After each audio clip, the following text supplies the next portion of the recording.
Day 3 in Tassie, so we started off with a little breakfast with the boys this morning, a couple of legend builders.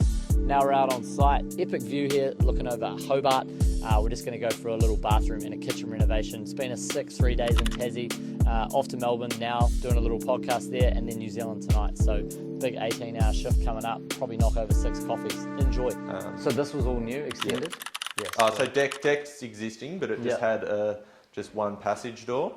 Was this a big slot? Oh, okay, yeah, so then you pulled that out, removed framing, new lintel? Yep, sweet, and then... Yep, so same again on this side here, so... What did this piece of joinery cost? So... 8 grand? So windows combined, I think, just off the top of my head, I think it was 17, which included this double slider, this piece over here. Yeah, mean. And then there's one extra in the bathroom. So that's all Tas oak, obviously local timber for us. It's very, very similar to Vic Ash. It's basically this. Did it come deglazed, glazed on site? So those, this unit here was deglazed for the door. The door was glazed, but the fixed panel was deglazed. Tricky access, obviously you have to get it up over the deck. Yeah, I was going to say, did you run it through there or come up over here? door went through the door, through the front door, and the whole frame went up and over the deck. So sweet. Cool. Bathroom in here, which was sort of the other portion of the works. I'm loving those tiles, man, and I love curved walls, eh? Yeah. So new laundry layout here. Mean. Whole new floor through this space. Sweet. Curved radius, which is double the bath radius. Yeah. And then just a massive effort to align fixtures to grout lines. Windows set out to grout lines, niches to tiles, and. But I don't know why, bro. I don't sound like a weirdo, but curved walls are so cool, man. I just reckon they're so unique. Oh, they chew up so much time. Figuring out labour to them is just... So how did you... Yeah, interesting. So obviously you probably just got a straight wall frame back there, straight wall frame, and then have you just notched out some that must be 4 to 6 studs in there at... So we ended up obviously doing all the couts and then taking that back to the joinery shop and getting the plates CNC. And then we then laid out all our vertical studs. And then you end up with some tight sections where you're sort of laying studs on their side and taking back out of them, that sort of thing. So the amount of material and labour and just just like this small section of wall, bro. And then was that Aqua plus water, or is that James Hardy? So we ended up going with James Hardy Villa, and then cutting them all into 600mm strips, laying them horizontal that way, and then wetting the sheet, bending them, propping it, wetting it, pushing it in, and then just nailing it off in like 50mm sevens. So then it's just there's a lot of time there, because that literally could have just been 2 sheets, 2 sheets, 2 sheets. But then so it was all out on the deck, pre-wetted, bent, and then we came in here and then. Bro, is this a Tassie thing? Floor to height ceiling doors? I love it, eh? Yeah, it's I don't like a 2 metre. It's becoming pretty common, especially the architect on this project loves it. And the difficult one is they're trying to continually draw without jams. Yeah. So I like it, man. Oh, sorry, I need to get a photo of this bathroom porno. It's so good, bro. So did you supply all the appliances on this? So this one here, clients supplied sanitary items and tiles. Did you help them with speccing at all, or were a little bit, not massively. More so, it was they picked their style, and then I helped them with compliance. So would that work? Does that fit? Etc. Yeah, nice. But this particular client was quite involved and very knowledgeable on where he saw the vision, and so it was really easy. Probably makes your life easier. Do you know roughly what bathroom set of this project costs, excluding appliances? It's ballpark. Probably difficult to work out. I reckon it ended up, in terms of total time frame, it was probably 60% of the project. Which being that it's obviously a small space, it seems outrageous. Bathrooms. But this is where most of the time was spent, being full new floor, split falls either way, floor wastes that were obviously in the framing stage. Do you look at... I reckon if you would put a value to it, probably... 40? Nah, double, I reckon. Double? Yeah. Shit. Yeah. Was this here? Skylight Yes, column? skylight. Okay. It all got level 5 plaster finished within cool. the space, Yep. just to make it actually. So Look 80 like including all the appliances? Probably 80 excluding. Yeah. That's heavy cost, man. Yeah. Yep. That's cool. Man, nice work. But there was probably close to 10 weeks full-time labour here. Yeah, I was going to say. With the two guys. Yeah. Okay. Yep. That's outrageous. Sorry, I didn't pick 80. That's good. That's good. Yeah. That's a very, like, if I'm just to go total project value. Yeah, for sure. Split to about 60%. Yeah. That's sort of where I'd sit it. Yeah, and a lot of time in tiles. I mean, you're down to these tiles. Do they come? Is this the tile that comes in those like mats? So this is on a 300 by 300 mesh back. Yeah. This is right nice. from Artadona, so Japanese tile. Yeah, this is a nice kitchen, man. Trouble with stuff like this, they're on like a 30-week wait. So did they have enough in stock, or did you have to wait? No, they were fine. I think the client was tossing up some ideas whether to tile the section behind you. Yeah. And I think we were one sheet short. Oh, that sucks. Yeah. So they opted to leave that ball out. So what was the scope here? Was it like additional kitchen? Was this all here? Rip out? So we had a couple limitations in here where we had some pretty ad hoc framing in the ceiling where there was a belief that a corner through here was an old entryway that had been sort of like rectified in the past. And then we sort of had some funny roof members coming from the other side to sort of create the opening. So post demo, we uncovered some pretty significant structural I was going to posts, say you got a post. and then we had to adjust kitchen layout to suit that. So you can sort of see that pocket that's still exposed there. Which so originally that was going to be completely see-through there? Not see-through, but there was sort of a slight variance in how this sort of taller section was put together, and then a bit of nutting out. Yeah. What's the plan to finish that? Just back panel? So we've got a magnetic blackboard going. Buzzy. Nice. So pretty unique bit of kit that's obviously taken a fair way to get here. Oh, so, absolutely. That's hopefully this week. Yeah, nice. So then rest of the scope was obviously, you just assisted project manager kitchen? Yep. Is this Blum style? No? So I've seen Blum, they do like modern black. That is Polytech's wood mat for all the black panels. So that was a cost saving option. Original scope was to do Tasoak veneer stained black. But just the labour costs in that compared to a pre-finished board. So did you get two? Did you guys get two sort of separate quoted options for kitchen? No. So the way I've always operated with joinery is I've got a really strong connection with my joiner. We share a workshop together, and good. I find it's the best approach. That he'll price it. We work together. He's really good at sort of being, I guess, within reason, creative on how we can get the best result for the client within their sort of allocated budget. And I've just found that to be the best. Best method.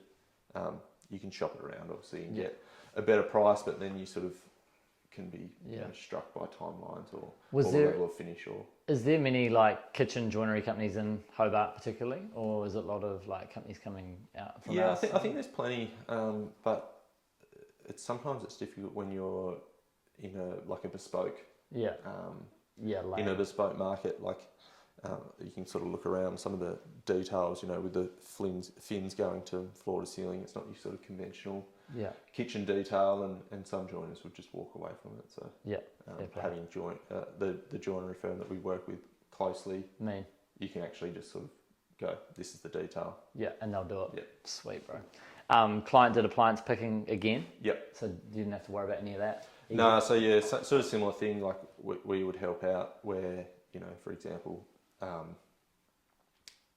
does the appliances they have in mind fit and work and whatnot. So, but again, we were lucky with this one where the client was pretty knowledgeable on everything and there was no issues there. Apart from the post, any like blowout costs here? Anything that you'd estimated and it blew out, or any issues that struck? Probably not blowout, but yeah, blowout's a strong word. Yeah.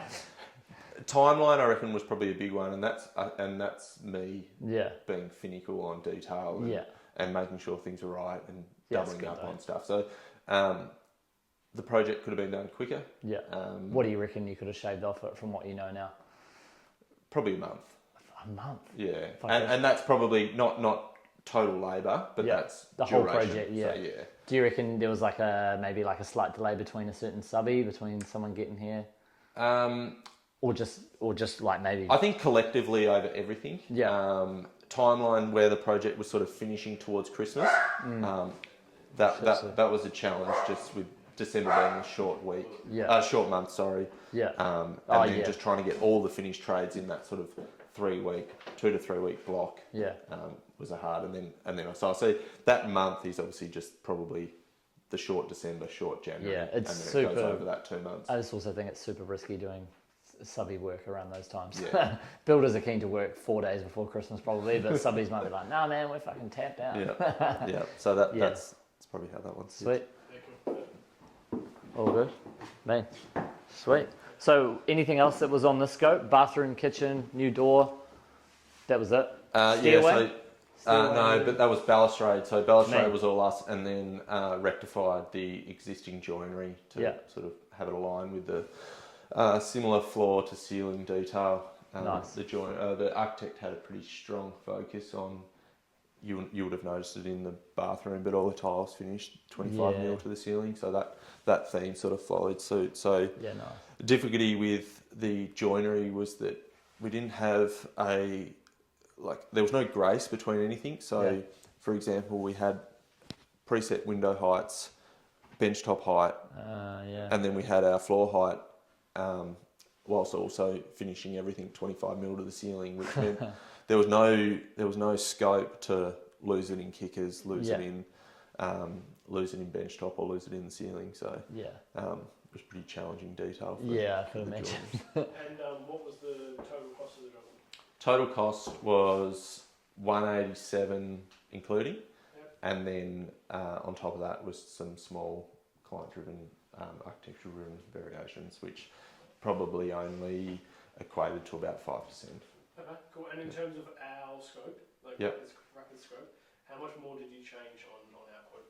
So from your original takeoff to finalised price was probably about 10%, but most of that was details that you didn't have in relation to joinery layout.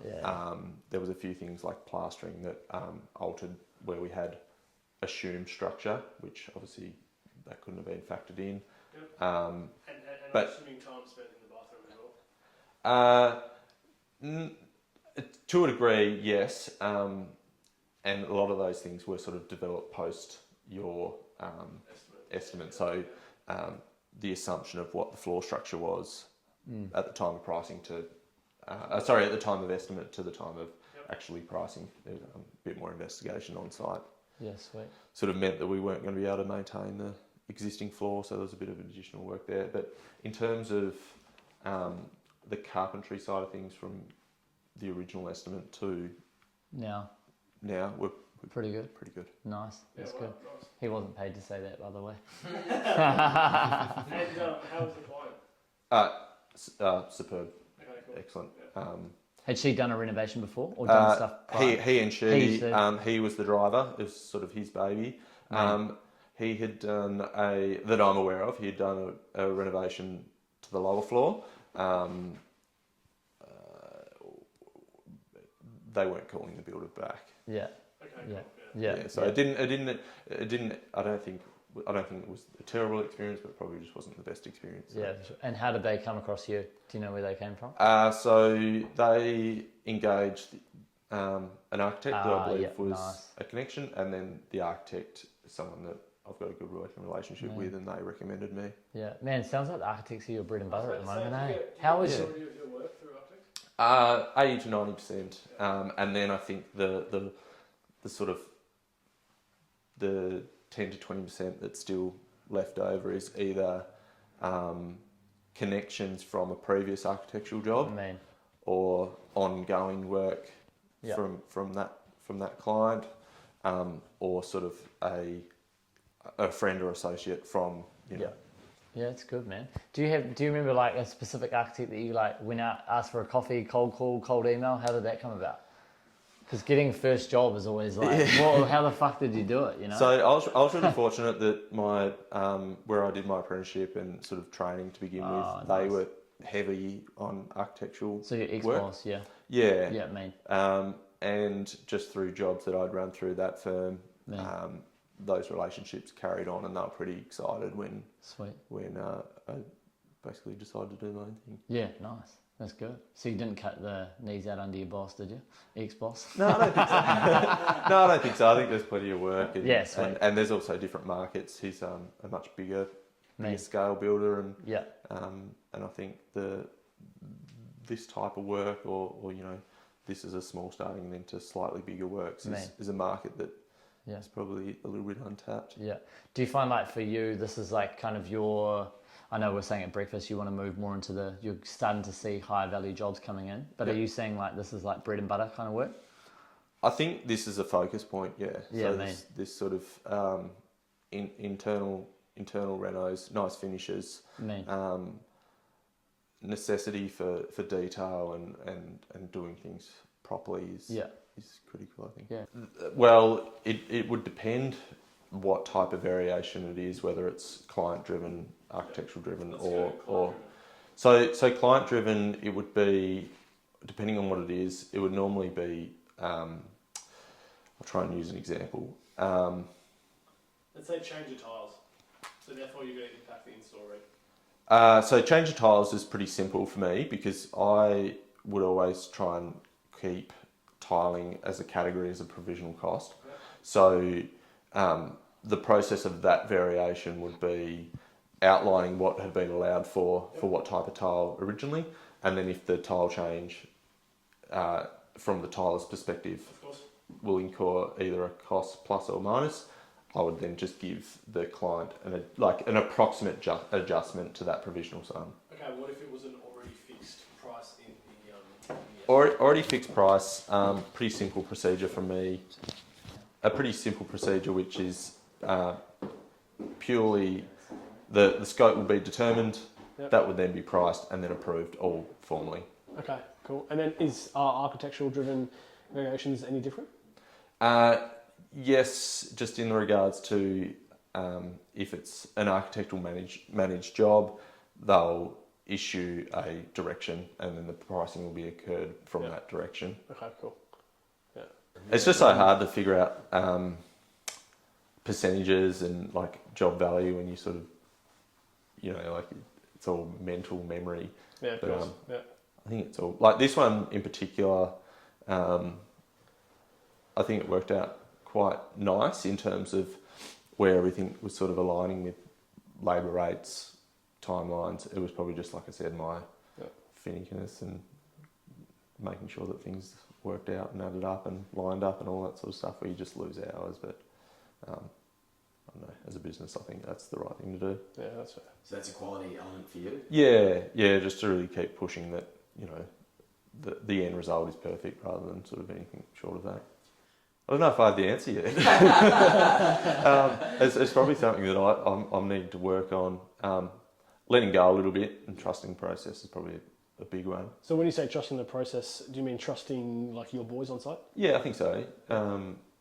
Giving them clear direction to begin with, make sure they understand the detail, and then just, I guess, giving them confidence to actually produce it. Yeah. You know? Yep. So just giving them more rope.